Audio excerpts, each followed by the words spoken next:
Last Battle by C.S. Lewis. Chapter 1 by Caudron Pool.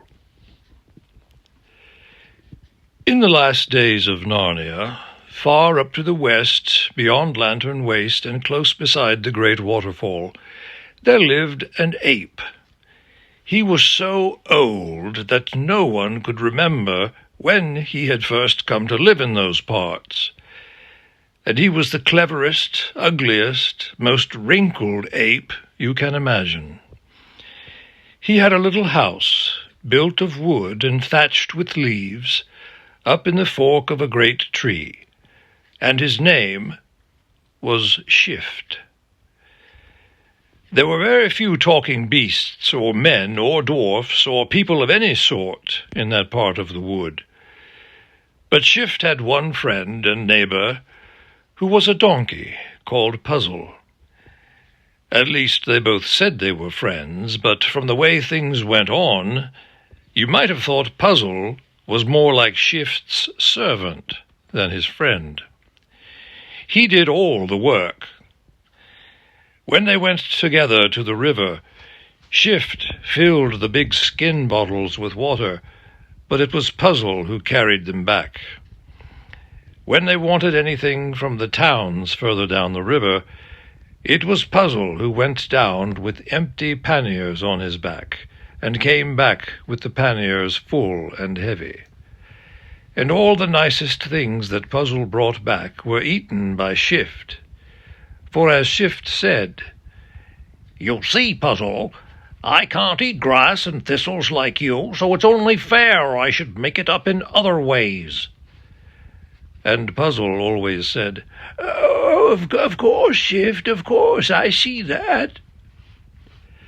Puzzle never complained, because he knew that Shift was far cleverer than himself, and he thought it was very kind of Shift to be friends with him at all. And if ever Puzzle did try to argue about anything, Shift would always say, "Now, Puzzle, I understand what needs to be done better than you. You know you're not clever, Puzzle." And Puzzle always said, "No, Shift, it's quite true. I'm not clever." Then he would sigh and do whatever Shift had said. One morning, early in the year, the pair of them were out walking along the shore of Caudron Pool. Caudron Pool is the big pool right under the cliffs at the western end of Narnia. The great waterfall pours down into it with a noise like everlasting thunder, and the river of Narnia flows out on the other side. The waterfall keeps the pool always dancing and bubbling and churning round and round, as if it were on the boil, and that, of course, is how it got its name, of Caudron Pool. It is liveliest in the early spring, when the waterfall is swollen with all the snow that has melted off the mountains from up beyond Narnia, in the western wild from which the river comes. And as they looked at Caudron Pool, Shift suddenly pointed with his dark, shiny finger and said, "Look, what's that?" "What's what?" said Puzzle. "That yellow thing that's just come down the waterfall. Look, there it is again. It's floating. We must find out what it is." "Must we?" said Puzzle. "Of course we must," said Shift. "It may be something useful. Just hop into the pool like a good fellow and fish it out. Then we can have a proper look at it." "Hop into the pool?" said Puzzle, twitching his long ears. "Well, how are we to get it if you don't?" said the ape. But, said Puzzle, "wouldn't it be better if you went in? Because, you see, it's you who want to know what it is, and I don't much, and you've got hands, you see. You're as good as a man or a dwarf when it comes to catching hold of things. I've only got hoofs." "Really, Puzzle," said Shift, "I didn't think you'd ever say a thing like that. I didn't think it of you, really." "Why, what have I said wrong?" said the ass, speaking in a rather humble voice, for he saw that Shift was very deeply offended. "All I meant was wanting me to go into the water," said the ape. "As if you didn't know perfectly well what weak chests apes always have, and how easily they catch cold. Very well, I will go in. I'm feeling cold enough already in this cruel wind, but I'll go in. I shall probably die. Then you'll be sorry." And Shift's voice sounded as if he was just going to burst into tears. "Please don't, please don't, please don't," said Puzzle, half braying and half talking. "I never meant anything of the sort, Shift, really I didn't. You know how stupid I am, and how I can't think of more than one thing at a time. I'd forgotten about your weak chest. Of course I'll go in. You mustn't think of doing it yourself. Promise me you won't, Shift." So Shift promised, and Puzzle went clippity-clop on his 4 hoofs round the rocky edge of the pool to find a place where he could get in. Quite apart from the cold, it was no joke getting into that quivering and foaming water, and Puzzle had to stand and shiver for a whole minute before he made up his mind to do it. But then Shift called out from behind him and said, "Perhaps I'd better do it after all, Puzzle." And when Puzzle heard that, he said, No, you promised. I'm in now." And in he went. A great mass of foam got him in the face and filled his mouth with water and blinded him. Then he went under altogether for a few seconds, and when he came up again he was in quite another part of the pool. Then the swirl caught him and carried him round and faster, till it took him right under the waterfall itself, and the force of the water plunged him down, deep down, so that he thought he would never be able to hold his breath till he came up again. And when he had come up, and when at last he got somewhere near the thing he was trying to catch, it sailed away from him till it got too far under the waterfall and was forced down to the bottom. When it came up again, it was farther from him than ever.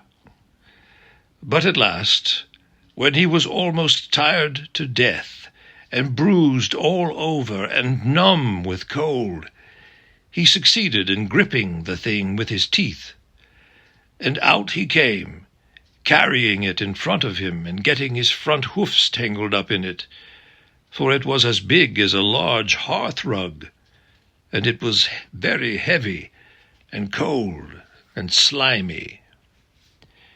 He flung it down in front of Shift and stood dripping and shivering and trying to get his breath back.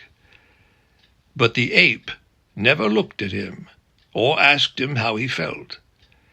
The ape was too busy going round and round the thing and spreading it out and patting it and smelling it.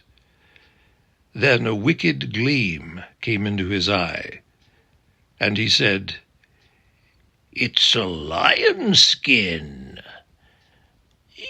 "Oh, is it?" gasped Puzzle. "Now I wonder, said Shift to himself, for he was thinking very hard. "I wonder who killed the poor lion," said Puzzle presently. "It ought to be buried. We must have a funeral." "Oh, it wasn't a talking lion," said Shift. "You needn't bother about that. There are no talking beasts up beyond the falls, up in the western wild. This skin must have belonged to a dumb wild lion." This, by the way, was true. A hunter, a man had killed and skinned this lion somewhere up in the western wild several months before. But that doesn't come into this story. "All the same, Shift," said Puzzle, "even if the skin only belonged to a dumb wild lion, oughtn't we to give it a decent burial? I mean, aren't all lions rather solemn because of you-know-who? Don't you see?"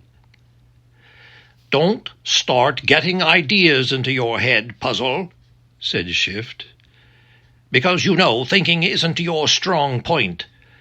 We'll make this skin into a fine, warm winter coat for you." "Oh, I don't think I'd like that," said the donkey.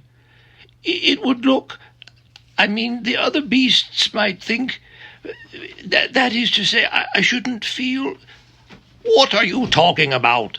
said Shift, scratching himself the wrong way up, as apes do. "I don't think it would be respectful to the great lion, to Aslan himself, if an ass like me went about dressed up in a lion's skin," said Puzzle. "Now don't stand arguing, please," said Shift. "What does an ass like you know about things of that sort? You know you're no good at thinking, Puzzle, so why won't you let me do your thinking for you? Why don't you treat me as I treat you? I don't think I can do everything. I know you're better at some things than I am. That's why I let you go into the pool. I knew you'd do it better than me. But why can't I have my turn when it comes to something I can do and you can't? Am I never to be allowed to do anything? Do be fair. Turn and turn about." "Oh, well, of course, if you put it that way," said Puzzle. "I tell you what," said Shift. "You'd better take a good brisk trot downriver as far as Chippingford, and see if they have any oranges or bananas." "But I'm so tired, Shift," pleaded Puzzle. "Yes, but you are very cold and wet," said the ape. "You want something to warm you up. A brisk trot would be just the thing. Besides, it's market day at Chippingford today." And then, of course, Puzzle said he would go. As soon as he was alone, Shift went shambling along, sometimes on 2 paws and sometimes on 4, till he reached his own tree. Then he swung himself up from branch to branch, chattering and grinning all the time, and went into his little house. He found needle and thread, and a big pair of scissors there, for he was a clever ape, and the dwarfs had taught him how to sew. He put the ball of thread — it was very thick stuff, more like cord than thread — into his mouth, so that his cheek bulged out as if he was sucking a big bit of toffee. He held the needle between his lips, and took the scissors in his left paw. Then he came down the tree and shambled across to the lion skin. He squatted down and got to work. He saw at once that the body of the lion's skin would be too long for Puzzle, and its neck too short. So he cut a good piece out of the body and used it to make a long collar for the Puzzle's long neck. Then he cut off the head and sewed the collar in between the head and the shoulders. He put threads on both sides of the skin so that it would tie up under Puzzle's chest and stomach. Every now and then a bird would pass overhead, and Shift would stop his work, looking up anxiously. He did not want anyone to see what he was doing. But none of the birds he saw were talking birds, so it didn't matter. Late in the afternoon, Puzzle came back. He was not trotting, but only plodding patiently along the way donkeys do. "There weren't any oranges," he said. And there weren't any bananas, and I'm very tired." He lay down. "Come and try on your beautiful new lion skin coat," said Shift. "Oh, bother that old skin," said Puzzle. "I'll try it on in the morning. I'm too tired tonight." "You are unkind, Puzzle," said Shift. "If you're tired, what do you think I am? All day long, while you've been having a lovely, refreshing walk down the valley, I've been working hard to make you a coat. My paws are so tired I can hardly hold these scissors. And now you won't say thank you, and you won't even look at the coat, and you don't care, and— "My dear Shift," said Puzzle, getting up at once, "I am so sorry. I've been horrid. Of course I'd love to try it on, and it looks simply splendid. Do try it on me at once. Please do." "Well, stand still then," said the ape. The skin was very heavy for him to lift, but in the end, with a lot of pulling and pushing and puffing and blowing, he got it onto the donkey. He tied it underneath Puzzle's body, and he tied the legs to Puzzle's legs and the tail to Puzzle's tail. A good deal of Puzzle's grey nose and face could be seen through the open mouth of the lion's head. No one who had ever seen a real lion would have been taken in for a moment. But if someone who had never seen a lion looked at Puzzle in his lion skin, he just might mistake him for a lion, if he didn't come too close, and if the light was not too good, and if Puzzle didn't let out a bray and didn't make any noise with his hoofs. "You look wonderful, wonderful," said the ape. "If anyone saw you now, they'd think you were Aslan, the great lion himself." "That would be dreadful," said Puzzle. "No, it wouldn't," said Shift. "Everyone would do whatever you told them." "But I don't want to tell them anything." "But think of the good we could do," said Shift. "You'd have me to advise you, you know. I'd think of sensible orders for you to give, and everyone would have to obey us, even the king himself. We would set everything right in Narnia." "But isn't everything right already?" said Puzzle. "What?" cried Shift. "Everything right? When there are no oranges or bananas?" "Well, you know," said Puzzle, "there aren't many people. In fact, I don't think there's anyone but yourself who wants those sorts of things." "There's sugar, too," said Shift. Yes," said the ass. "It would be nice if there were more sugar." "Well, it's settled then," said the ape. "You will pretend to be Aslan, and I'll tell you what to say." "No, no, no," said Puzzle. "Don't say such dreadful things. It would be wrong, Shift. I may not be very clever, but I know that much. What would become of us if the real Aslan turned up?" "I expect he'd be very pleased," said Shift. "Probably he sent us the lion skin on purpose, so that we could set things to right. Anyway, he never does turn up, you know, not nowadays." At that moment there came a great thunderclap right overhead, and the ground trembled with a small earthquake. Both the animals lost their balance and were flung on their faces. "There!" gasped Puzzle as soon as he had breath to speak.